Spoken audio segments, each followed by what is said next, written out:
Zoom is now sitting at a market cap of 23 billion, a PE of 23, and a price to free cash flow ratio of about 18 after just reporting Q3 numbers yesterday. And this is the result of an 8% decline in the stock price as well. Although we did see a bounce today in the stock, so we will see where this goes over the next few days and weeks. But as it stands, the business beat on earnings and increased revenues by 5%. So the key question here is whether or not Zoom is a value buy now that the stock is actually down about 60% year to date, all the while improving fundamentals, or if we should also be dumping this stock lower. Make sure to stick around to the end of the video as we'll answer all those questions and more. How's it going? Welcome to Everything Investing. I hope you're having a great day. Today we will do an in-depth analysis of this business and their earnings, going through the top line, bottom line, balance sheet, cash flows, all that and more in today's video. And then finally we'll end off with an evaluation of this business to see at what price points we should be buying Zoom at. And if you do enjoy this video and this type of content, make sure to subscribe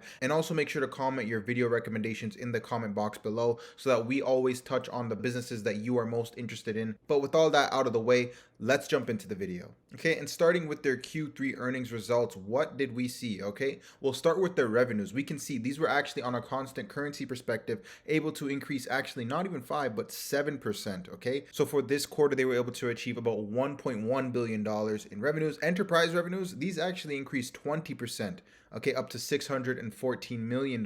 A nice increase on that side of the business. And then also we see their online average monthly churn has actually decreased as well, down to about 3.1%. All positive signs so far from this business. They're saying they still have strong growth with their new and existing enterprise customers, as the customers have increased by about 14%, and that their number of customers contributing more than $100,000 in revenue has actually increased by 31% as well. Okay, which is an expansion rate of about 117% for this quarter. All right, and if we look at this on a regional perspective, we can see here Americas has increased revenues by 11%. However, they are seeing headwinds in their rest of the world segment, where EMEA is down about 9%, Asia Pacific is down about 3%. Okay, and that leads us to our Q3 expenses and margin section of this presentation, where we can see again that revenue figure here of $1.1 billion, gross profit margin of 75%. That's very strong, and it's because this doesn't take them a lot to run this business in terms of costs. But then we can see once we take a look at research and development, SG&A, etc., how their expenses have increased over the last few quarters, and this ultimately will lead to a decline in their operating profit. Now, if we take an in-depth look at that, let's actually see what's going on. Revenue has slightly ticked higher.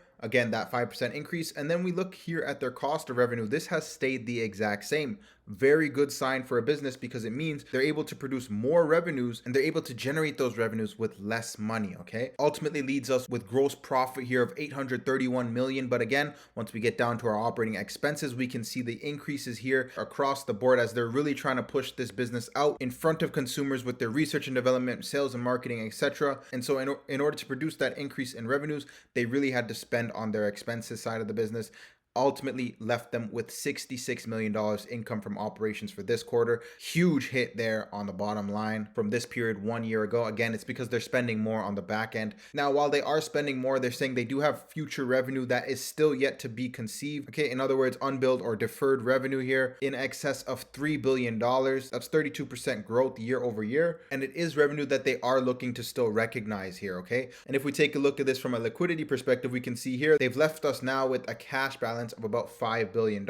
I can tell you that with the free cash flows they're also able to generate, that they're spending a majority of this on buying back shares in an attempt to reward shareholders, as they anticipate that the stock will rebound from these lows. Additionally, they are trying to pump out some innovations here with Zoom Mail and Zoom Calendar, Zoom Spots, virtual agents, etc. There's actually more than 1,500 features and enhancement to Zoom that they launched this year. And this is why we have to actually understand, the increases to their expenses here with the research and development, etc. They're really trying to improve this business. And despite the massive decline in their operating income, I think this is more of a cyclical issue as they try to build up that business. But anyways, that leads us with their Q4 and fiscal year 2023 outlook. They're saying by the end of the year, they should have about $4.3 billion in revenues. That actually be up to $4.5 billion on a constant currency perspective. But in terms of operating income here, they're saying they can achieve about $1.5 billion. Okay, so keep that in mind, as we're going to use that for our calculation in just a second. But they are also mentioning mentioning here that they are going to look to dilute the shareholders just a little bit more as the year progresses. All right, and if we take a look at this from a historical perspective, we can see here they have been able to translate revenues very well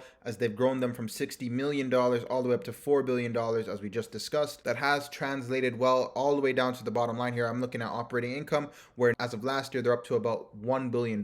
So now they're saying they're going to have about $1.5 billion, by the end of this year. So if we inject that into our calculator here and we require a 10% return, they do not currently pay a dividend. And if we expect that on $1.5 billion of operating income, that would be a terminal PE of about 15. And if we expect them to grow at about 15% on an average scenario on a per year basis for the next 5 years, that drops down to, let's just call it 8% for the 5 to 10 years after that. The share price for a fair value estimate would be about $104 per share, or $26 billion market cap. Okay, we're currently trading at about $77, so we would see about a $25 increase from where we currently are. Okay, in the very best case scenario, where they are able to achieve the massive growth rates that they have in the past, let's just assume that they can grow at 30% for the first 5 years. Then we finally start to see a decline in the growth down to about 18% for the 5 to 10 years after that. Let's assume they're trading at about a 20 PE in that situation there. This stock would be back up to about $364 per share. Now, if we take a historical viewpoint on this stock, we actually saw a massive rise in this stock from the 2020 lows all the way up to almost $600 per share. So we've already seen this stock go through a meteoric rise, but as we always mention on this channel, the cardinal sin of growth stocks is that once the growth does slow down, even just slightly,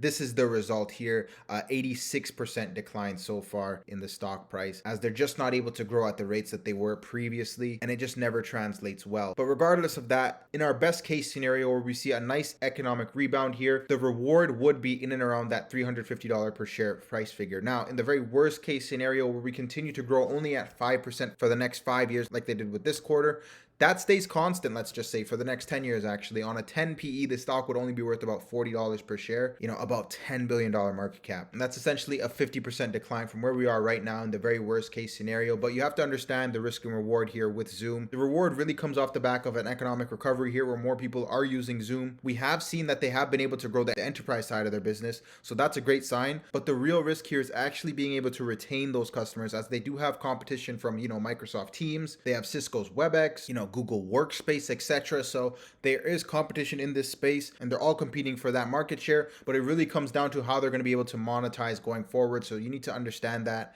if you are going to be making an investment decision on this business. My personal take here is that this stock is probably worth around that $100 figure. Depending on their growth, I'll definitely reanalyze this once they do produce their final Q4 numbers. But for right now, I am personally staying hands off. But let me know your thoughts in the comment section below, whether or not you are a buyer of this stock or not, where you think this stock goes in the future, either higher or lower. And if you've enjoyed this video to this point, make sure to leave a like. It really helps out the channel. Subscribe if you haven't already. And with all that, I'll catch you on the next one.